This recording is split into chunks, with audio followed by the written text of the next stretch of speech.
वालेकुम। हम थोड़ा सा वेट कर लेते हैं पार्टिसिपेंट्स के ज्वाइन करने का। वालेकुम अस्सलाम। वालेकुम सलाम। वालेकुम अस्सलाम। ज्वाइन करने का। वालेकुम अस्सलाम।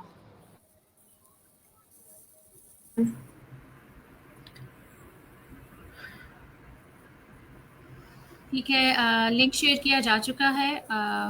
बस लोग ज्वाइन करते हैं तो फिर हम इसको स्टार्ट करते हैं इंशाल्लाह। ठीक है।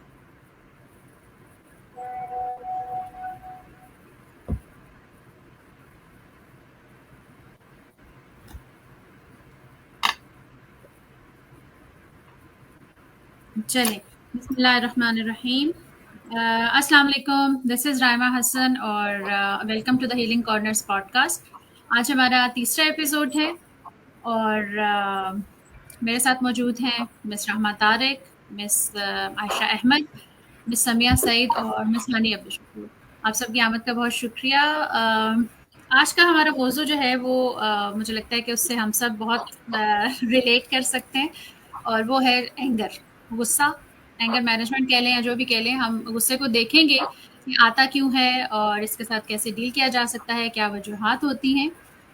तो पहले तो सबसे पहले मैं ये जानना चाहूँगी और खुद अपना मैं ये शेयर करती हूँ कि जब गुस्सा आता है तो मुझे कैसा फ़ील होता है। मुझे तो ऐसा लगता है कि जैसे बस ना मैं बहुत एक तो लाउड हो जाती हूँ और दूसरा ये कि मुझे लगता है मेरी सारी एनर्जी जो है वो मेरे हाथों में आ गई है और सही किसी की गिच्ची में रोड़ देने का दिल करता है। तो ये मतलब ये मेरा गुस्सा इस तरह का होता है। तो खैर मैं आपसे पूछना चाहूँगी कि आप लोग गुस्से में क्या करते हैं? How your anger look likes? Raima, जब मुझे गुस्सा आता है ना, मैं अगर अपना बताऊं तो मुझे जब गुस्सा आता है ना तो मैं तो बहुत ही चिड़चिड़ी हो जाती हूँ।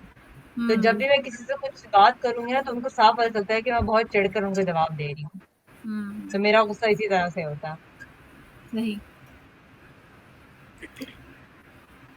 अच्छा, जब मुझे गुस्सा आता है तो मैं या तो तेज-तेज चलना शुरू कर देती हूँ और मेरी ना टोन खराब हो जाती है थोड़ी, मतलब टोन खराब हो जाती है और थोड़ा गुस्से से बात करना शुरू कर देती हूँ, तो पता चल ही जाता है कि गुस्से में इंसान गुस्से में सही ऊंचा मतलब ऊंचा हो जाता है। ऑफ कोर्स मेरे ख्याल है ये तो सारे ही हो जाते हैं, कोई कम ही होगा जो धीमा लाउड हो होगा। जाती हूँ, लाउड हो जाती अच्छा, मेरा ऑपोजिट है। तो गुस्सा आता है तो मैं थोड़ी देर के लिए बिल्कुल खामोश हो जाती हूँ और मैं कोई रिएक्शन नहीं देती अच्छा। और हट जाती हूँ। और उसके बाद फिर मैं सोचती हूँ कि मुझे अच्छा क्यों गुस्सा आया और क्या वजह थी, तो फिर मैं बाद में उस इशू को अपने रिजॉल्व करती हूँ। तो सही उस सही। रिएक्शन नहीं देती, बिल्कुल खामोश। ठीक। अच्छा, ये रामा, ये आपने देखे हमारे मुख्तलिफ थे गुस्सा करने के तरीके, तो क्या समझ आता है ये क्या है? जज़ाकल्लाह राइमा। यहाँ पे ना एक और बड़े मज़े की एक्सट्रीम एग्जांपल, मज़े की तो नहीं लेकिन ये कि अक्सर होती है और हम शायद रिलेट कर पाए उससे कि एक्सट्रीम कुछ क्लाइंट्स इस तरह ये कहते हैं कि हम ना चीज़ें फेंकते हैं या हम तोड़ फोड़ करने लग जाते हैं और चीखने चिल्लाने के अंदर या दरवाजे ज़ोर ज़ोर से मारना और एक और ये कि जिस तरह औरतें कभी ताने मार रही होती हैं ना, तो वो भी एक तरह से गुस्से का ही आउटकम होता है कि वो पैसिव एग्रेसिव होके ताना मारना। तो ताने मारने से तो जिस तरह बाकायदा मना भी किया, वो इसीलिए कि हम ये एक ऐसी चीज़ है जो कि खुद को तो नुकसान देती ही देती है, साथ में दूसरे को भी बहुत ज़्यादा दे रही होती है। तो ये वाली चीज़ें भी ना इसमें होती हैं कि एक टाइप होती है कि इस तरह भी गुस्सा नज़र आ सकता है। अब आते हैं इनकी तरफ कि ये हर एक का देखें जिस तरह ना गुस्से का अंदाज मुख्तलिफ है। जिस तरह आयशा ने कहा या समिया ने कहा कि ये फाइट मोड में चले जाते हैं ना, और आपने तो गिच्ची तोड़ दी है पकड़ के सबकी। मैं तो फाइट से भी कोई ऊपर का दर्जा हुआ तो वो मेरा होगा।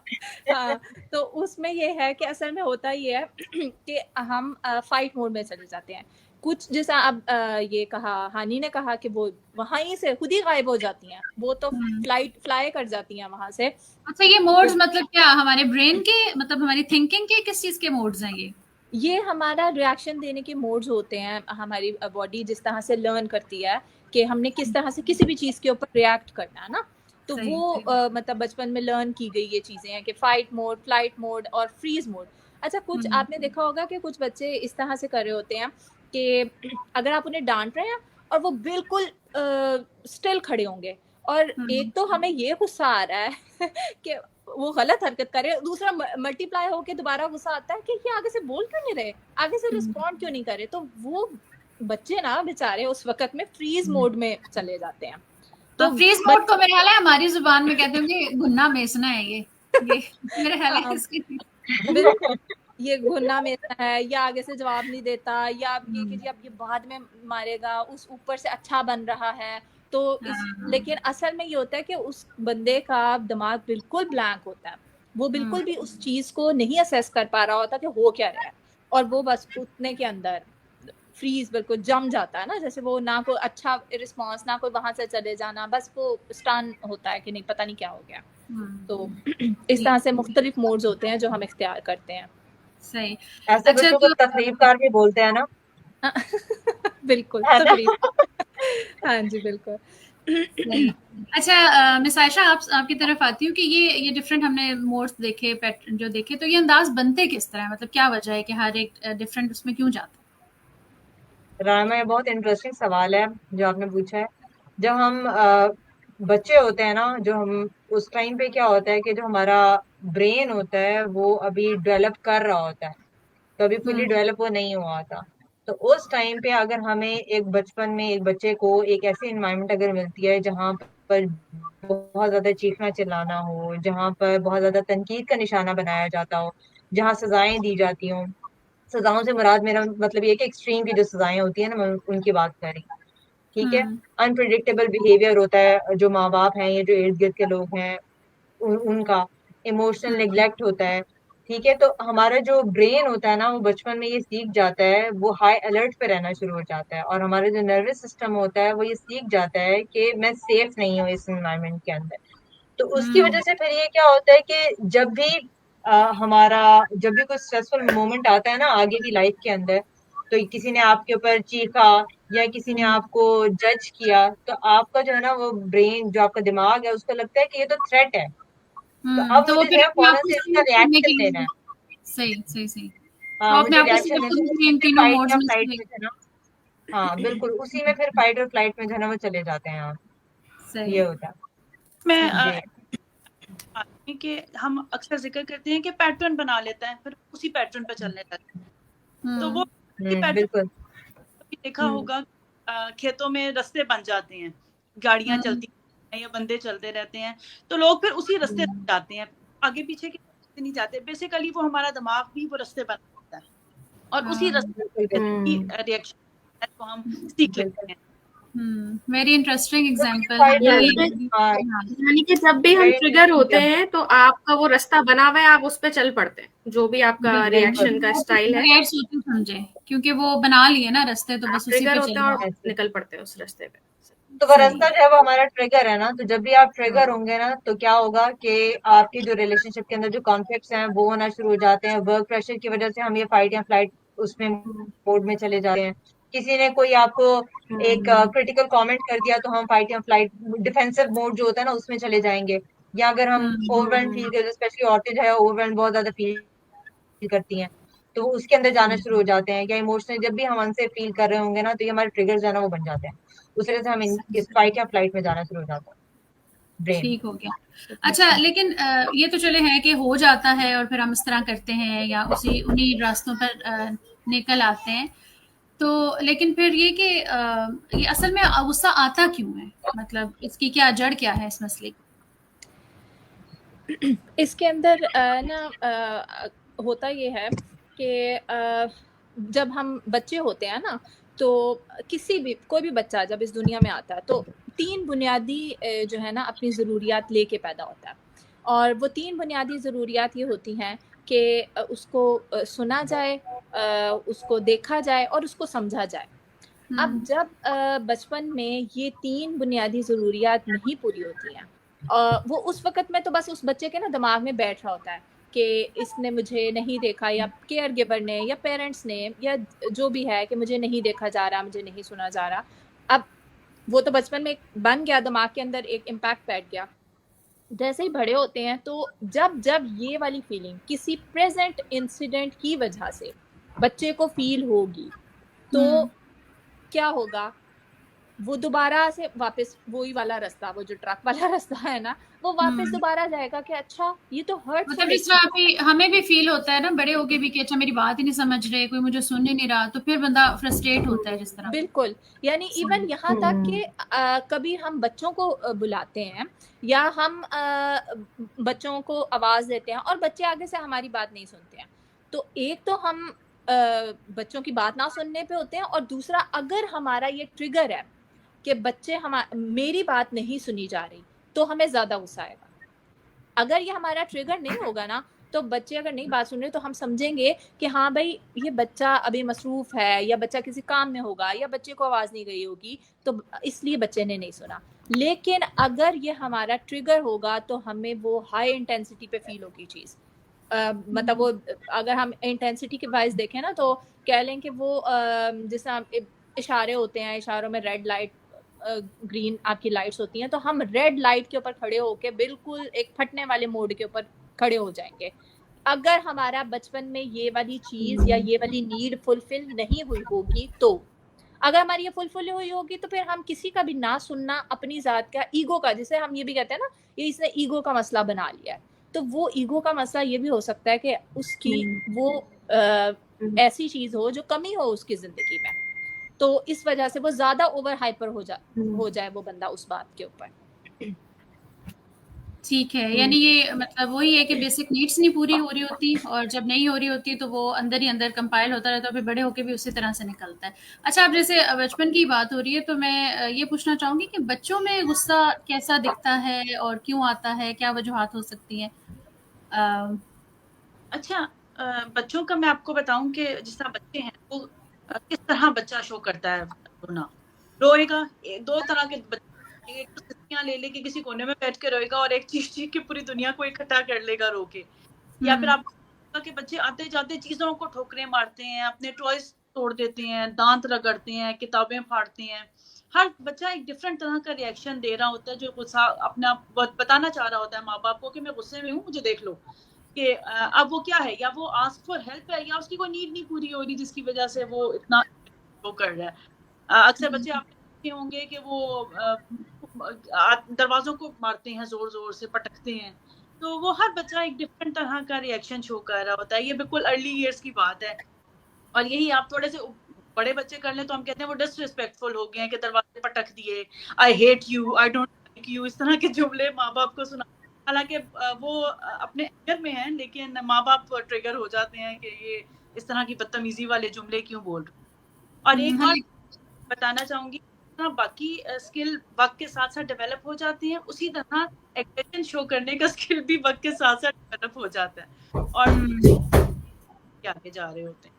अच्छा, यहाँ पे ना ये स्किल वाली बात से मुझे याद आया कि अगर उसको हम स्किल को डेवलप नहीं करेंगे ना, तो वो बड़े होके आप देखते हैं ना कि हर दूसरा बंदा गुस्सा कर रहा है। बस आजकल तो खास तौर पे मतलब गुस्सा गुस्सा गुस्सा चल रहा है, इसलिए कि वो स्किल उनके अंदर डेवलप ही नहीं हुआ। वो भले जितने मर्जी बड़े हो गए हैं, अगर वो उस वक्त बिल्कुल वो दबाया ना जाता, उनको चैनलाइज करना सिखाया जाता, उनको बताया जाता कि ये एक आने वाली चीज है, ये आएगी, इसको मैनेज कैसे करना है, अगर ये बचपन में सीखा होता तो आज हम कर लेते।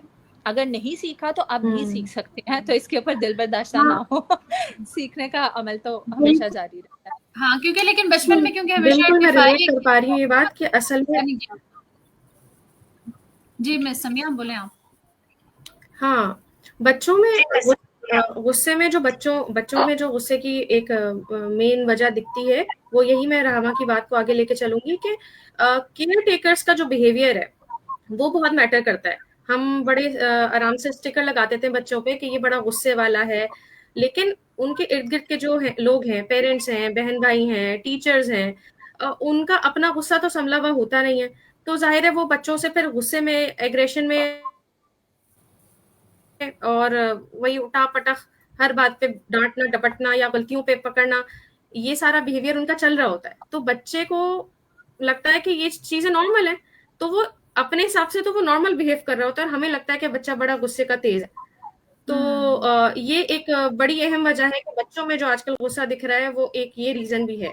अच्छा, हाँ, इसीलिए दूसरा कहते हैं ना कि रीजन बच्चे अपने जो बच्चों हैं में वो मतलब अपने कानों से वो कानों से नहीं आंखों से सुनते हैं।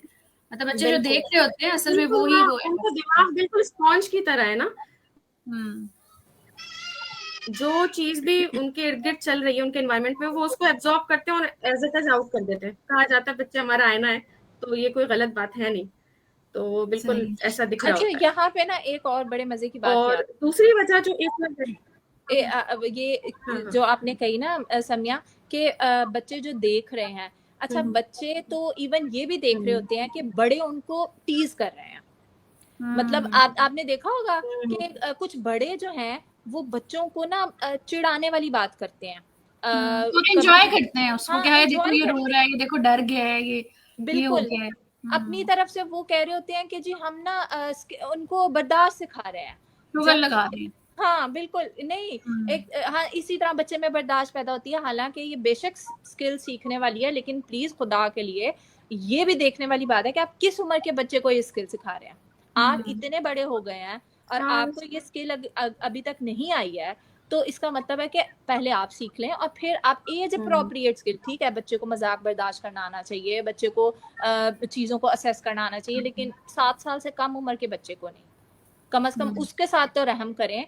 उसको ये आप जो टीजिंग बिहेवियर शो करते हैं वो उसके लिए इरिटेटिंग होता है। वो एक तरह से हम ये भी कह सकते हैं सिर्फ बच्चे ही बच्चे को बुली नहीं करते, बड़े भी बुली कर रहे होते हैं। और ये बड़ों को तो इदराक भी नहीं होता क्योंकि वो सोचते हैं कि हम बड़े हैं तो वी कैन डू दिस, मतलब हमारा राइट यस है, शायद हम ये कर सकते हैं। बिल्कुल। इसमें मैं ऐड करूंगी कि अच्छा, ये जो कभी आप लोगों ने देखो कुछ लोग होते हैं कि कुछ लोग जो होते हैं ना वो बच्चों को प्यार करते हैं, बेबी इसको जो प्यार कर रहे होते हैं ना वो उसको थप्पड़ मार मार के प्यार कर रहे होते हैं, हाँ हाँ, और बिल्कुल खींच के गाल खींच के, पहन ताकि के बच्चा गालें रो रहा खींच हो, के, वो बच्चा रो रहा होगा तो वो उसको इस तरह गालें खींच रहे होंगे उसकी। क्योंकि वो क्यूट लग रहा होता है ना हमें। हाँ वो हाँ अंदर वो से अपना क्यूट लग रहा सप्रेस्ड होता एंगर उधर निकाल रहे होते हैं हम्म और वो बिल्कुल। उन्हें पता भी नहीं चल रहा था कि ये उनका अपना सप्रेस्ड एंगर है जो वो बच्चों के ऊपर निकाल रहे हैं। सही सही। अच्छा, ये बिल्कुल राहमा ने जो भी पहले बात की थी कि इमोशनली मिसअंडरस्टूड जो बच्चे होते हैं, जो इंसान की एक बेसिक नीड है कि उसको देखा जाए, सुना जाए और समझा जाए, और वो जब बच्चे की पूरी नहीं हो रही होती किसी भी लिहाज से, जैसे अक्सर ये होता है कि हम एज एन एडल्ट हमें पता तो है नहीं कि बच्चों को ट्रीट कैसे करना है, तो बेशक उनसे वो कुछ हेल्प करना चाह रहे हैं और काम उल्टा हो गया, तो हम वो ये काम उल्टा हो गया। तो जब बच्चे को ये महसूस होता है ना कि अच्छा इसकी इंटेंशंस पे भी शक किया जा रहा है, तो उसके अंदर जो है ना गुस्सा फिर दबने लगता है, क्योंकि उसको लगता है कि ना मुझे देखा जा रहा है, ना मुझे सुना जा रहा है, ना ही समझा जा रहा है। तो ये जो टीजिंग बिहेवियर है ना ये वहां से जन्म लेता है।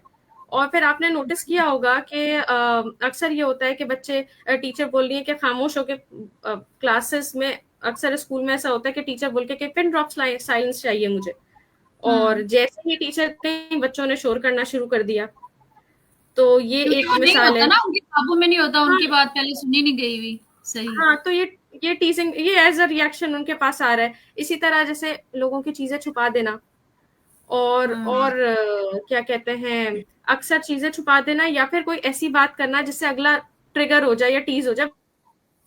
चिढ़ाना जिसे हम कहते हैं, बच्चे को जैसे पता होता एक है, दूसरे बच्चे को को बीच बहुत में अच्छे चिढ़ा से दिया। पता होता है कि अगला किस बात से चिढ़ेगा, चिढ़ाना जी। हाँ हाँ हाँ, और फिर वही यही बात चीज आपकी बड़े होके बड़ों में आ जाती है। सही। अच्छा मिस हानी, आपसे पूछना चाहूंगी कि जो मतलब आप मिस हानी क्योंकि बिहेवियरल थेरेपिस्ट भी हैं, तो जो थोड़े स्पेशल नीड के बच्चे होते हैं जैसे न्यूरो डाइवर्जेंट है, उनके उनके अंदर ये कैसे आता है और वो कैसे इजहार करते हैं और वो उनकी क्या नीड्स होती हैं? देखिए वो भी, आप अगर स्पेशल नीड का लेबल हटा दें तो होते तो वो भी बच्चे ही हैं। हाँ बिल्कुल। अभी जो एक्टर है वो सेम दूसरे बच्चों जैसा होता है, और सिर्फ उसकी इंटेंसिटी ज्यादा होती है कि बच्चा के अंदर लैंग्वेज स्किल होती है जो वो बोल के बता देता है। बच्चों के अंदर कम्युनिकेशन और लैंग्वेज स्किल उस तरह डेवलप नहीं होती, तो वो चीख के फेंक के चीजें उसी तरह बताएंगे कि, और लेकिन ये है कि उनके गुस्से की और जो इंटेंसिटी है वो आम बच्चों से थोड़ी ज्यादा होगी, या फिर वो थोड़ा लंबा टाइम गुस्से में रहेंगे। आम बच्चा जो सा है वो शायद आगे बढ़ जाए या उसको आप बहला लोगे किसी तरह, तो इन बच्चों को थोड़ा सा बहलाना मुश्किल होता है, इनकी अटेंशन दूसरी तरफ डाइवर्ट करना। लेकिन ये है कि अगर आप देखो कि उनका गुस्सा कोई डिफरेंट होता है, वो डिफरेंट नहीं होता, वो वैसे ही रोएंगे। इसमें मैं एक बड़ी एक चीज ऐड करना चाहूंगी कि हमें बहुत जरूरत है समझने की इन बच्चों को कि किस पेन से गुजर रहे हैं। अब इनको लैंग्वेज तो इशू है ही है कि वो जो बताना आपको चाह रहे हैं वो नहीं बता सक रहे, लेकिन बिल्कुल to a lot of sensory issues as well. उनको आप अपने आप को तसव्वुर करो कि आप एक रेलवे स्टेशन पे खड़े हुए हो और वहां पे इस कदर शोर है कि आप अपने पास वाले को बता नहीं सक रहे जो आप उसको बताना चाह रहे हो। तो आप किस कदर और अजियत से गुजरोगे कि किसी तरह ये शोर बंद हो जाए और साथ वाला मेरी बात सुन ले। हाँ, फ्रस्ट्रेशन हो जाएगी, बंदा मतलब चीखने का भी दिल करेगा कि भाई कुछ तो मेरी सुने, कोई तो सुने। तो इन बच्चों के साथ भी यही इशू है। इन्हें घड़ी की अगर टिक टिक हो रही है या कहीं से पानी है या किसी के फुटस्टेप की आवाज है, वो इनके सर में बहुत जोर जोर से थोड़ी की तरह बज रही है और इनको उस आवाज के अंदर ये समझ नहीं आ रही कि हम लफ्ज कैसे जोड़ें और कैसे देखो कि हम पे क्या गुजर रही है। तो ये समझ की जरूरत है कि ये इस चीज से गुजर रहे हैं। तो इनके लिए कम्युनिकेशन एक बहुत बड़ा है और आपको पता है एंगर की इनकी बहुत बड़ी वजह है कम्युनिकेशन और ये सेंसरी। मतलब इस चीज की बहुत जरूरत है कि हम ना सिर्फ अपने आप को सुने और समझे, बल्कि बच्चों पे, खासतौर पे बचपन की एज होती है उसमें जरूर उनको सुनना समझना, उनको जैसे वैलिडेशन कहते हैं कि उनकी बात की तो सीख की जाए कि हाँ तुम जो महसूस कर रहे हो, तुम जो बताना चाह रहे हो, it has some value, it is true. हम बहुत ज्यादा निगेट कर देते हैं ना उनको, और फिर वही बात है कि फिर वो एंगर बढ़ता रहता है। और कम्युनिकेट करना सिखाया जाए। कम्युनिकेट से जो है, कम्युनिकेशन से आपके रिएक्शंस जो है ना थोड़े सेटल हो जाते हैं। ये तो जो कम्युनिकेशन की बात किया ना, जिस तरह हानि ने, कि अगर स्पेशल नीड्स बच्चों के लिए ध्यान रखना, हम तो नॉर्मल बच्चों के लिए भी ध्यान नहीं रखते हैं। हम तो उनको भी आते साथ ही उन पे चढ़ाई कर रहे होते हैं। कम्युनिकेशन, बच्चे से कम्युनिकेट नहीं करना आता, ऊपर चढ़ के, या पहला हमारा शिकवा ये होता है कि जी सलाम नहीं किया बच्चे ने, तो बिल्कुल वो ढीठ हो गया, लेबल लग गए हैं उसके ऊपर। तो भाई वो लेबल इटसेल्फ उसको बेचारे को बस कर देगा, उसकी वो क्या करेगा। तो इसलिए ये लेबल, उस लेबल के अंदर कि मैं ऐसा ही हूँ, ठीक है। हाँ बिल्कुल। हाँ, कहते हैं लेबल कि में आप तो फिर उसको, हाँ जो लेबल देते हैं फिर वो जीना शुरू कर देते हैं उसी लेबल को। इट हैज इतना स्ट्रांग इफेक्ट होता है इसका। वो ऐसी है ना, फिर वो ये लोग वो यही सोचते हैं ना कि फिर ऐसे है तो फिर ऐसे ही सही, ऐसे ही सही। और इसके ऊपर तो मैं ये कहूंगी कि देखें, सीरियसली लेबलिंग एक इतनी बड़ी चीज है कि अगर आप अपने माइंड को कुछ भी आज से कहना शुरू कर देना, आप वो बन जाएंगे, वो हो जाएंगे। तो बच्चा तो वैसे ही इतना नाजुक सा होता है, उसको तो आप जो भी कहेंगे वो करने लग जाएगा। तो इसलिए जरा बच्चों को सोच समझ के, खासकर उनके चिड़चिड़ेपन का, उनके बदतमीजी का, वो जो हमने इतनी बड़ी बड़ी टर्म्स रखी हुई है, वो हमें ध्यान रखना चाहिए। अच्छा, इसीलिए फिर देखिए अल्लाह ताला भी कहते हैं ना कि अच्छे अलकाब से पुकारें, मतलब अच्छे नामों से पुकारें, कि उसका कोई फर्क पड़ता होगा।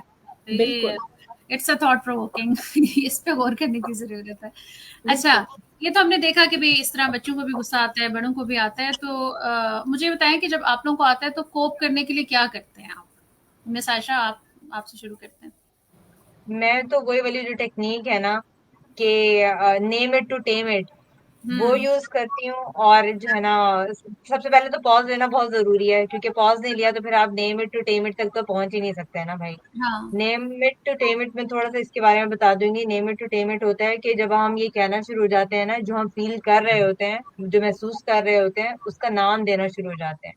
कि अगर मैं ये कहना शुरू हो जाऊंगी कि एक पॉज लेके उसके बाद मैं ये खुद से कहती हूँ कि मुझे गुस्सा फील हो रहा है, तो वो हमारे लिए वहीं पर ही जो है ना वो कम होना शुरू हो जाता है, जब हम अपने इमोशंस को नाम देना शुरू करते हैं। तो मेरे लिए जो है वो यही चीज है ना वो काम करती है। अच्छा, इसमें आयशा ये मैं ऐड करना चाहूंगी कि इसमें ना हमारी जो उर्दू जुबान है उसमें हमें 2-4 इमोशंस के ही नाम आते हैं, गुस्सा, खुशी, गमी। तो इसको मेरा हमें अपनी लैंग्वेज को भी डेवलप करने की जरूरत है कि मैं अब कहूँ कि फ्रस्ट्रेट हो रही हूँ तो क्या हो रही हूँ, मैं झुंझलाहट का शिकार हो रही हूँ। ये कहते में हंसी आ जाएगी मैं झुंझलाहट का शिकार हो रही हूँ। तो ये बात है, अब फ्रस्ट्रेशन फील हो रही है, हंसी महसूस हो रही है झुंझलाहट सुनकर ना। सही बात है, ये मतलब हमारी लैंग्वेज है ऐसी, थोड़ा असर उसका। बिल्कुल बिल्कुल ऐसे ही है। इसके बारे इमोशंस के बारे में वैसे लोगों को पता होना चाहिए कि बहुत सारे इमोशंस हैं, कभी अंडरस्टैंड करें। सही जी, मिस समिया। अच्छा, मेरा अगर एक तो ये है कि आप रिएक्ट कर जाओ, अगर मैं नहीं रिएक्ट करूँ गुस्से में तो मैं उसको फिर अपने गुस्से को जो है रेगुलेट करने की कोशिश करती हूँ, किस तरह पानी पीऊंगी जाकर, और थॉट प्रोसेस को चेंज करती हूँ। इसको मैं ना एक एग्जांपल से समझाती हूँ। सपोज मैंने पूरा घर साफ सुथरा कर दिया और मैं अपने कमरे में चली गई चीज कपड़े वपड़े रखने के लिए, और मेरे बच्चे किसी प्रोजेक्ट पे काम कर रहे हैं। देन मैं बाहर आती हूँ तो मैं देखती हूँ कि मेरा पूरा लाउंज जो है ना उल्टा पड़ा है, उनका कोई प्रोजेक्ट चल रहा है, उनकी किताबें बिखरी हुई हैं, जिस चीज में वो काम कर रहे थे उसको पूरा उन्होंने मैस कर दिया। अब पहला तो दिमाग में ये आएगा कि यार ये तो मैस हो गया, और जैसे ही ये थॉट दिमाग में आएगा मुझे गुस्सा आएगा कि यार ये अभी होगा कैसे, पूरा मैं साफ करके गई हूँ।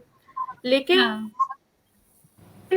उस वक्त अगर मैं पॉज लेके और थोड़ा सा अपने थॉट को शिफ्ट कर लूं, जाके पानी पीऊंगी और फिर उसके बाद मैं सोचूंगी कि ओके मैस है लेकिन ये हमेशा नहीं रहेगा, मेरे बच्चे थोड़े से बड़े हो गए हैं, वो मेरा हाथ बटा सकते हैं, और फिर ये कि प्रोजेक्ट पे काम चल रहा है तो साथ साथ उनकी लर्निंग भी चल रही है, तो वो कुछ सीख मतलब रहे हैं। नेगेटिव थिंकिंग तो को आप ना ही ये मैस हमेशा के लिए, हाँ बिल्कुल थॉट शिफ्टिंग इसको कह सकते हैं। आपकी थॉट चेंज होती है तो आपका जो इमोशन है वो थोड़ा ठंडा पड़ जाता है, आपका गुस्सा रिएक्शन जो है ना थोड़ा धीमा पड़ जाता है। तो इस तरह से जो है मेरा गुस्सा थोड़ा रेगुलेट हो जाता है। अच्छा, मैं तो अमूमन अगर किसी चीज पे गुस्सा आया है तो मैं अपने आप को स्विच ऑफ मोड पे कन्वर्ट कर देती हूँ और एक इमेजिनरी वर्ल्ड में चली जाती हूँ थोड़ी देर के लिए, और कि उस टाइम फिर आपको वो प्रॉब्लम, फिर जब आप बाहर उससे आते हो ना तो वो प्रॉब्लम नहीं लगती, तो आप उसको फिर कहते हो अच्छा ठीक है अब मैंने थोड़ी देर पॉज ले लिया है, अब मैं उस वर्ल्ड में चली गई हूँ, मैं थोड़ा सुकून करके फिर जब आप आते हो तो फिर आपको लगता है कि अच्छा अब मैं इसको डील कर सकती हूँ।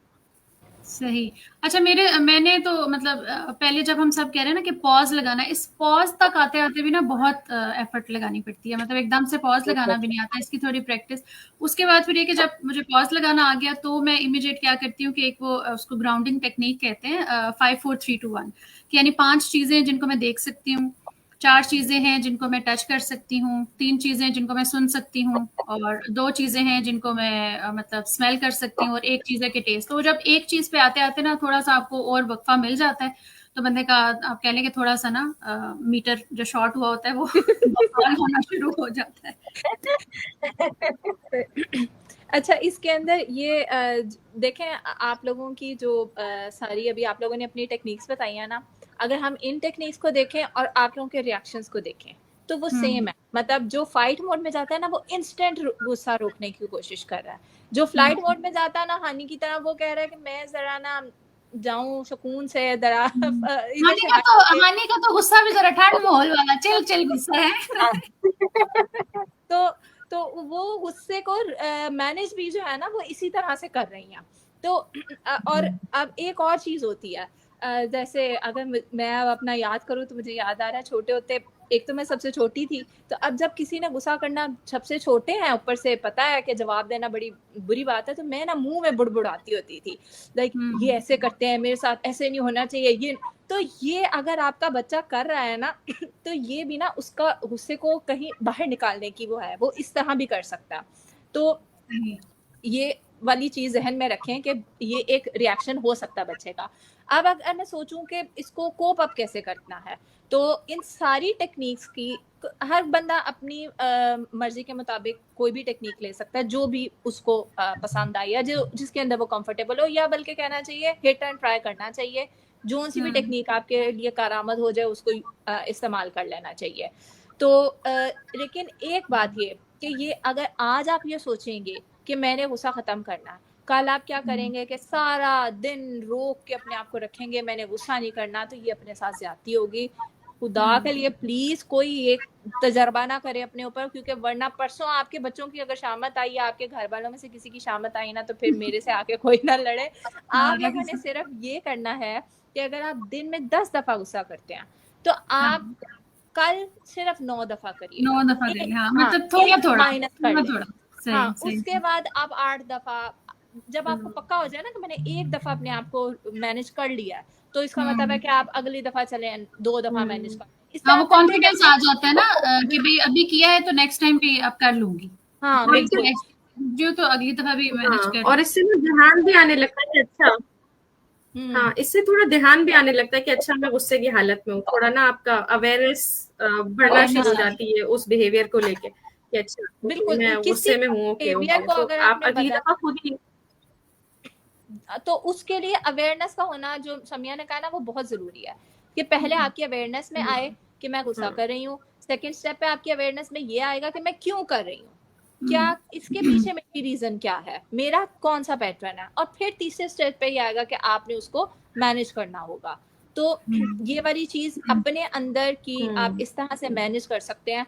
उससे गुस्सा एक ना बिल्कुल वेव की तरह है, आपने इसको दबाना नहीं है, वो आएगा और चला जाएगा। इन सब टेक्निक्स में एक कॉमन बात आप देख रहे हैं कि थोड़ा सा ये टाइम आपको चाहिए। हाँ, पॉज की जरूरत है, और पॉज के लिए भी प्रैक्टिस की जरूरत है। बिल्कुल, और वो प्रैक्टिस आप इसी तरह एक एक स्टेप कम करके कर सकते हैं।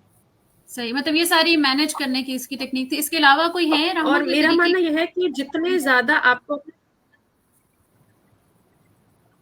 इससे मुझे एक बात और जहन में आई कि जितना ज्यादा आपको ट्रिगर्स के बारे में आपको पता होगा ना कि यार मेरे ट्रिगर्स ये हैं, तो आपको हाँ, जरा मतलब गुस्सा अपना आप देख भी सकते हो, उसको फोरकास्ट कर सकते हो और थोड़ा मैनेज करना आसान होगा, फिर आपको टेक्निक अप्लाई करना भी आसान लगेगी अगर ट्रिगर्स का पता हो तो।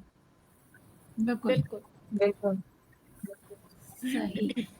रामा, कोई और है तरीके इसको मैनेज करने के, या फिलहाल मतलब यही है कि आप नोट करें और देखें? वैसे तो बहुत ज़्यादा और तरीके हैं, लेकिन उसके अंदर बुनियादी मैं यही कहूँगी कि आप लोग ये जो भी 4-5 तरीके हमने बताए हैं उनमें से कोई भी एक ले लें, और ये जहन में रखें कि ये एक वेव है, ये आएगी और चली जाएगी। आप सारा दिन गुस्से में नहीं रहते हैं, इसको कंट्रोल नहीं करना, इसको मैनेज करना है आपने। इसको गौर से एज अ थर्ड पर्सन पीछे खड़े होके देखें कि ये क्या है, ये क्यों आ रहा है, और ये अगर मेरा बहुत हैबिचुअल है, इतना कि मेरे आउट ऑफ कंट्रोल है, या मैं बिल्कुल भी इसको नहीं सीख पा रही हूँ, तो फिर आपको किसी के साथ बैठ के इसको सीखने की जरूरत है, क्योंकि कोई ऐसी अनरिजॉल्व चीज होगी जो फिर आप खुद से नहीं कर पा रहे। लेकिन अगर बुनियादी स्टेज पे है तो आप इन टेक्निक से बिल्कुल इसको अपना मैनेज कर सकते हैं। सही, ठीक हो गया। चले, थैंक यू सो मच, आप सबका बहुत शुक्रिया। मेरा ख्याल है कि आज ये तो अवेयरनेस आ गई होगी सब में कि गुस्सा सबको आता है, और आएगा चला जाएगा, लेकिन हमने इसको मैनेज करना है। कंट्रोल करने की ना सोचिएगा, आप इसको कंट्रोल नहीं कर सकेंगे, मैनेज कर सकेंगे। उसको डिफरेंट तरीके हैं, और जैसे हमने डिस्कस किया कि सबसे इम्पोर्टेंट ये है कि आप अपने ट्रिगर्स को नोट करें, मतलब देखें पूरे दिन में ना, रात में अगर बैठते हैं थोड़ी देर अपने साथ, तो देखें कि भाई मुझे पूरे दिन में किस बात पे गुस्सा आया था, और जब नेक्स्ट टाइम वही सिचुएशन होगी तो आपके ब्रेन के अंदर वो मैसेज हुआ होगा कि अच्छा अब मुझे गुस्सा आ रहा है, तो यू फील अलर्ट भी हो जाएंगे, और थोड़ा सा मतलब समझ आ जाएगी कि अच्छा अब आ गया, अब मैं थोड़ा सा पॉज लेने की कोशिश करती हूँ। और जब आप आहिस्ता आहिस्ता पॉज लेना शुरू करेंगे तो फिर कोई भी टेक्निक लगा के आप इसको इंशाल्लाह मैनेज भी कर लेंगे। तो यहाँ पे क्वेश्चंस हैं कुछ। सॉरी जी टू जी कट यू रायमा, मैं सिर्फ एक छोटी सी बात जो है ऐड करना चाहती हूँ कि अगर सिर्फ हमारे अंदर अवेयरनेस आ जाए ना कि जब हमें गुस्सा आता है तो हमारी बॉडी कैसे रिएक्ट करती है, जैसे हम लोगों ने पिछली पॉडकास्ट में भी ये चीजें जो है वो डिस्कस की थी कि हमारे जितने भी इमोशंस होते हैं हमारी बॉडी जो है वो उस हिसाब से रिएक्ट करती है। तो जब भी हमें गुस्सा आता है तो हमारे जो है ना वो जो हार्ट बीट होती है वो तेज होना शुरू हो जाती है, हमारे जॉज जो है वो क्लेंच होना शुरू हो जाते हैं, मसल्स टाइट होना शुरू हो जाते हैं, स्टिफ मतलब होना शुरू फिजिकल हो जाते हैं। सिम्टम्स भी नजर आ रहे होते हैं, तो इनको बिल्कुल, भी जरा गौर से फिजिकल देखें। सिम्टम्स। हाँ, तो अगर इन्हें कोई नोटिस कर ले तो इंसान को पता चल जाता है कि उसे गुस्सा आ रहा है, उसकी बॉडी के अंदर जो है वो गुस्सा मौजूद होना शुरू हो गया है। तो उसके बाद जो है वो इंसान जो है ना वो पॉज लेना भी आसान हो जाता है, ये कोपिंग टेक्निक जो है अप्लाई करना भी आसान हो जाता है। बिल्कुल। मतलब सारी बातों की एक बात ये है कि जब तक आप अपने आप से अवेयर नहीं होंगे, अपने आप को आपने समझा नहीं होगा, बचपन में चले किसी ने नहीं समझा, तो अब टाइम है कि अब आप अपने आप को समझें, अपने साथ बैठें, अपने ये ट्रिगर्स नोट करें, और फिर देखें कि भाई गुस्सा आ रहा होता है, किन बातों पे आ रहा है, और उसको मैं कैसे मैनेज कर सकूंगा। कोई भी टेक्निक जो आपको पसंद है, जरूरी नहीं है जो यहाँ पे डिस्कस हुई है, इसके अलावा भी बहुत सारी चीजें हैं। आपको वॉक करना बिल्कुल अच्छा लगता है, आप किसी से बात करना अच्छा लगता है, कोई भी चीज जो आपको रिलैक्स करिए आप वो कर सकते हैं। बिल्कुल। सवाल है मिस रामा हमारे पास? जी जी, सवाल है, किसी ने पूछा है, मेरा 5 साल का बेटा है जो वो नॉन सीरियस है, इसके अंदर आपने ये नॉन सीरियस जब बोला ना, इट मींस ये एक लेबल लगा है बच्चे के ऊपर। उसको समझें, वो ऑपोजिट, उसको समझाएं, वो ऑपोजिट चलता है, वो बात नहीं मानता, सुनता ही नहीं, अपनी मर्जी से चलता है। अच्छा, ये मैंने आपको इसमें भी बताया कि बच्चे ना सुनने का ड्रामा करते हैं, क्योंकि वो अपने को ना सुनने के उसमें ढाल रहे होते हैं कि हाँ माँ बाप देखेंगे, माँ बाप को गुस्सा आएगा और वो तब हमें देखेंगे। तो जी बिल्कुल, अटेंशन सीकिंग, अच्छा ये भी बात है, ये अटेंशन बिल्कुल। आप एक तो ये कि आपने इसमें बच्चे को लेबल नहीं करना, नेगेटिव अटेंशन। 5 साल का बच्चा सीरियस नहीं हो सकता, प्लीज। 5 साल के बच्चे की ना उम्र नहीं है सीरियस होने की, वो 40 साल की उम्र में हाँ बच्चा है ना, वो सीरियस नहीं हो सकता, वो मैच्योर इंसान नहीं है, उसका अभी दिमाग ही पूरा डेवलप नहीं हुआ। और दूसरा ये कि जो मिस हानी ने जवाब दिया कि जी वो अटेंशन सीख करने के लिए अगर ये करता है तो आप पहले, इससे पहले कि वो ऐसी कोई हरकत करे, आप उसको तवज्जो खुद दे दें कि वो क्या चाह रहा है, उसकी कोई अपनी लैंग्वेज होगी जो वो आपको बताना चाह रहा है और आप समझ नहीं पा रहे। अगर दूसरा सवाल ये है कि अगर बच्चा जल्दी गुस्सा करे तो क्या हल है? अब जल्दी गुस्से से क्या मुराद है इनकी? हाँ बिल्कुल, इसकी एक्सप्लेनेशन बहुत जरूरी है कि जल्दी हम जल्दी समझते किसको उसमें ये है कि आप बच्चे को भी आप एक तो ये कि जल्दी गुस्सा के मतलब मेरे ख्याल में जो सवाल समझ आ रहा है वो ये कि अगर बच्चा रिएक्टिव हो तो क्या करें। तो सबसे पहले तो ये कि पेरेंट्स या केयर टेकर्स अपने बिहेवियर को देखें कि भाई कहाँ से बच्चा गुस्सा ले कहाँ से रहा है, सबसे पहले तो ये बात। और दूसरी बात ये कि बच्चों को भी आप गुस्से की टेक्निक्स सिखा सकते हैं, जैसे डीप ब्रीदिंग होती है कि smell the roses and blow the candles. तो वो डीप ब्रीथिंग इस तरह से करें कि उनको मतलब थोड़ा थोड़ा वो प्रैक्टिस में आए। रेगुलर पेरेंट्स बच्चों को करवा सकते हैं गुस्सा। सही। अच्छा जी, अगला लेकिन सवाल इसमें है। सबसे जरूरी तो बात यही आ जाती है पेरेंट्स पे। जी बोले आयशा। हाँ, मैं यही कह रही थी कि सबसे जरूरी बात यही आ जाती है कि वो बच्चा जो है वो गुस्सा ले कहाँ से रह रहा है, वो बच्चा जो है वो गुस्सा ले कहाँ से रहा है, क्योंकि उनके बिहेवियर जो है वो चेंज करना बहुत जरूरी है। क्योंकि एक टाइम आता है कि डीप ब्रीदिंग भी जो है वो आपको ऑटोमेटिक बिहेवियर करना शुरू हो जाएगी ना, यानी तो वो ये चीज यहाँ नहीं आनी चाहिए। देखिए बच्चा जब पैदा हुआ था ना, वो गुस्सा लेके नहीं पैदा हुआ था। बिल्कुल बिल्कुल एग्जैक्टली। बस सिर्फ ये सोच लें, अगर आपके पास 4 साल का, 2 साल का, 3 साल का, 5 साल का, जिस भी उम्र का बच्चा है, चाहे 16 साल का बच्चा है, वो बच्चा ना पैदा हुआ था ना, तो गुस्सा बाय डिफॉल्ट लेके नहीं आया था। एक फितरी गुस्सा वो आहिस्ता आहिस्ता उसने देखा था, इर्द गिर्द से लर्न किया था। तो आप उसका सोर्स ढूंढें कि उसने लर्न कहाँ से किया। आपकी अपनी टोन एज अ पेरेंट, आपकी टोन क्या है, एज अ पेरेंट आपके वर्डिंग्स क्या है बच्चों की तरफ। मैंने अपने बड़े बेटे को जिस टोन में बचपन में उसके अर्ली 7 इयर्स में डील किया, उसकी टोन वो है। दूसरे को थोड़ा सा अच्छा डील किया, उसकी टोन वो है। तीसरे को और अच्छा किया, उसकी टोन वो है। तो ये हमारी ही टोन है जो हम हर बच्चे के ऊपर अप्लाई कर रहे हैं। तो इसलिए ये अपनी टोन चेंज करनी पड़ेगी। जब हम अपनी करेंगे तो बच्चे ऑटो पे ठीक होने लग जाएंगे। अच्छा, लोगों का ये सवाल है, हम तो जॉइंट फैमिली में रहते हैं, तो हम कैसे करें? हम अपने आप को तो आप अगर आपको ठीक कर लेना तो फैमिली का कोई मेंबर बच्चे पे कोई इम्पैक्ट नहीं डाल सकता।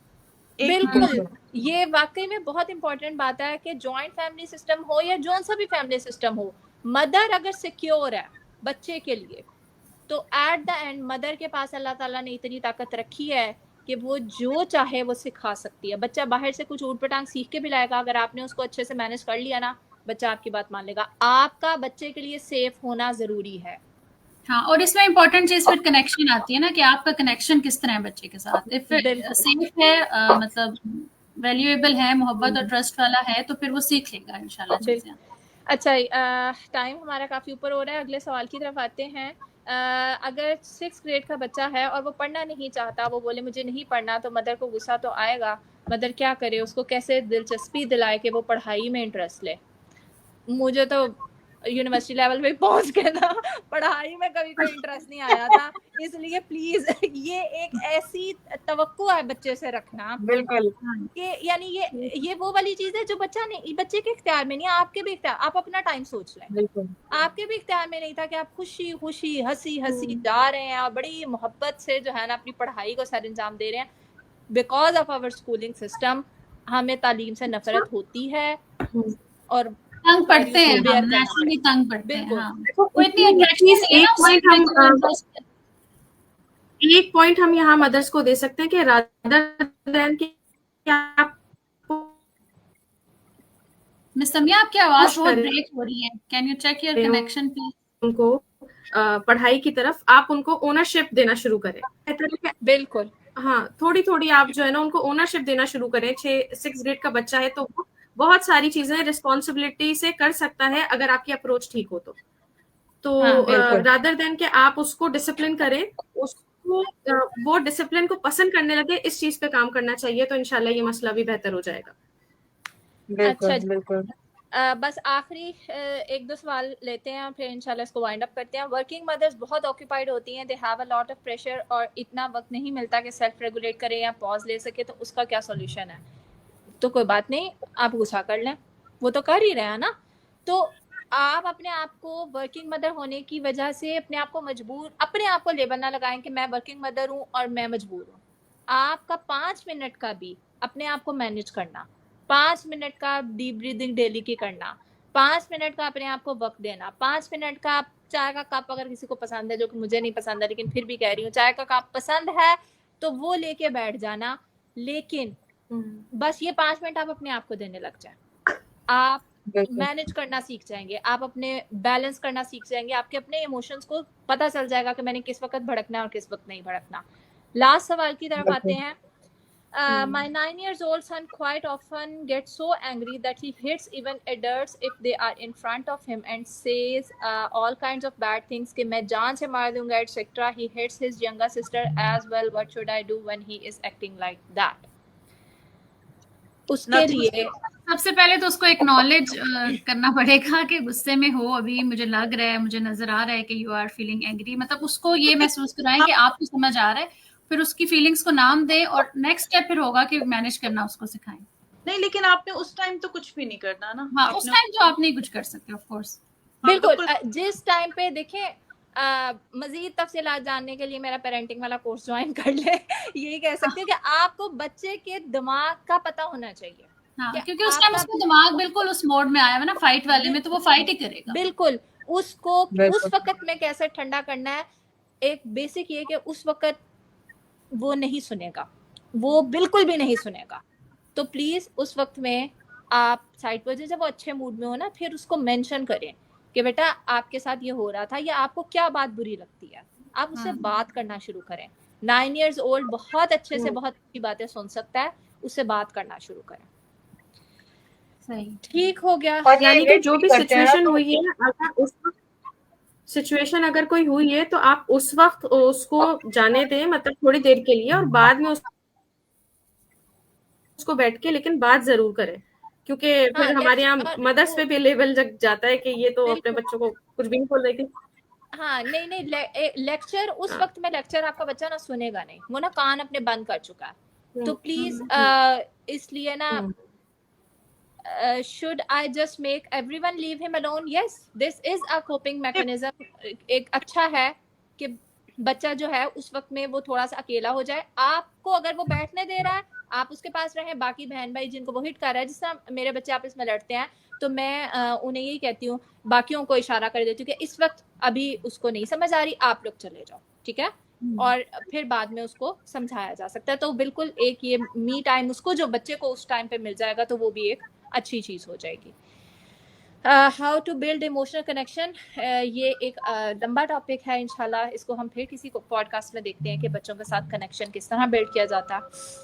सवालात यहाँ पे खत्म हो गए। चलें, जज़ाकल्लाह, आप सबका बहुत शुक्रिया इतना वक्त देने का। उम्मीद है कि इस पॉडकास्ट से फ़ायदा हुआ होगा। तो अब जाके आप लोगों ने कोशिश करनी है, जो कुछ इससे सीखा, कोई एक बात अपनी ज़िंदगी में अप्लाई करने की कोशिश करें, और याद रखें कि तब्दीली हमेशा आहिस्ता आहिस्ता आती है, और जो आहिस्ता आती है वो लॉन्ग टर्म आपके साथ चलेगी इंशाल्लाह ताला। So thank you so much. मिलते हैं इंशाल्लाह नेक्स्ट पॉडकास्ट में। सुब्हानकल्लाहुम्मा व बिहम्दिका, नशहदु अल्ला इलाहा इल्ला अंता, नस्तगफिरुका व अतूबु इलैक। अल्लाह हाफ़िज़। अस्सलाम वालेकुम व रहमतुल्लाहि व बरकातुहू। अस्सलाम वालेकुम।